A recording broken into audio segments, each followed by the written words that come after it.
Yoga psoriasis కారణమయ్యేటువంటి ప్రధాన అంశాలైన ఒత్తిడి మరియు వాపుని పరిష్కరించి సోరియాసిస్ కు ఒక శక్తివంతమైన అనుబంధ చికిత్సగా పనిచేస్తుంది. యోగా వలన సోరియాసిస్ లో లక్షణాల యొక్క తీవ్రత తగ్గడమే కాకుండా ఒత్తిడి తగ్గుతుంది, రక్త ప్రసరణ మెరుగవుతుంది మరియు పారాసింపాథెటిక్ నాడీ వ్యవస్థను ఉత్తేజపరిచి ఒత్తిడికి కారణమయ్యేటువంటి కార్టిజాల్ లెవెల్స్ ని తగ్గిస్తుంది. క్రమం తప్పకుండా చేసేటువంటి యోగ సాధన వల్ల వాపు సూచికలైనటువంటి సిఆర్పి లెవెల్స్ కూడా తగ్గుతాయని నిరూపితమైంది. సోరియాటిక్ ఆర్థరైటిస్ కండిషన్ కనుక ఉన్నట్లయితే యోగా అనేటువంటిది బాడీ శరీరం యొక్క వశ్యతను కాపాడుకోవడానికి, జాయింట్స్ యొక్క బిగువును తగ్గించడానికి యోగా ప్రధాన పాత్ర వహిస్తుంది. సిఫార్సు చేయబడినటువంటి ఆసనాల్లో మెయిన్ గా మొదటిది బాలాసనం. పారాసింపాథెటిక్ నాడీ వ్యవస్థను ఉత్తేజపరిచి ఒత్తిడిని తగ్గించి విశ్రాంతి కలిగించేటువంటి భంగిమ.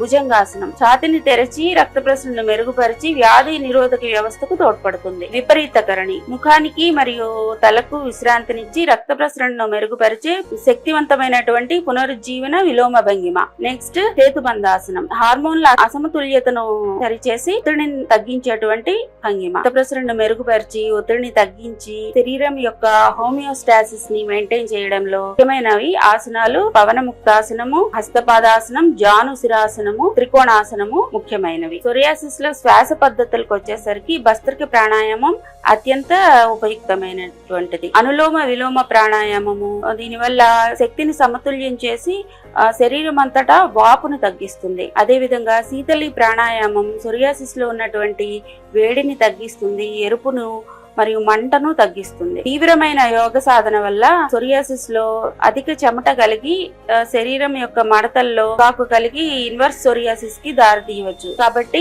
సున్నితమైనటువంటి పునరుజ్జీవన శైలులను ఎంచుకోవడం మంచిది. తీసుకోవాల్సిన జాగ్రత్తల్లో ఒకవేళ సోరియాటిక్ ఆర్థరైటిస్ కండిషన్ కనుక ఉన్నట్లయితే జాయింట్స్ మీద ఒత్తిడిని కలిగించేటువంటి భంగిమలను ఒక కాలు పైన బరువును పెట్టేటువంటి భంగిమలను మానుకోవాలి.